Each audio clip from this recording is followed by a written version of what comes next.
omukulembeze w'eggwanga Yoweri Kaguta Museveni akyusizza abawandiisi b'enkalakkalira mu minisitule ez'enjawulo. Engineer Kalisa Kabagambe abadde aludde nnyo mu minisitule y'ebyobugagga eby'omuttaka takomyewo nga Dr. Stephen Issa Balijja yamuddidde mu bigere ye n'afuulibwa omuwi w'amagezi wa pulezidenti ku nsonga z'amafuta n'ebyobugagga eby'omuttaka. Dr. Issa Balijja mubalirizi wa byansimbi omutendeke era nga yakola ng'omumyuka wa Ssenkulu wa University ya Victoria wano mu Uganda. Paul Stephen Kagoda abadde aludde nnyo mu minisitule y'ensonga z'omunda takomezeddwawo nga Dr. Benon Mutambi Mugisha yamuddidde mu bigere. Ono mubalirizi wa nsimbi omutendeke era nga yaliko Ssenkulu w'ekitongole ky'ebyamasannyalaze ekya Electricity Regulatory Authority. James Mugume abadde omuwandiisi w'enkalakkalira mu minisitule y'ensonga z'amawanga amalala takomyewo nga Ambassador Patrick Mugoya yamuddidde mu bigere abadde omuwandiisi w'enkalakkalira mu minisitule y'ebyobulambuzi. Ate Dr. Asmani Lukwago abadde omuwandiisi w'enkalakkalira mu minisitule y'ebyobulamu akyusiddwa n'ateekebwa mu woofiisi y'abagaba emirimu mu minisitule y'ebyenjigiriza nga Dr. Diana Atwine yamuddidde mu bigere. Ono yabadde akulira abalondoola ebyobulamu mu nnyumba y'obwa pulezidenti era nga y'omu ku bapya abaleeteddwa.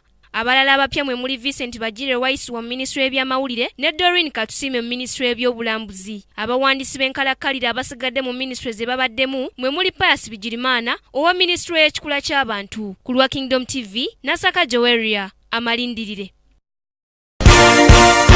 This is Kingdom TV.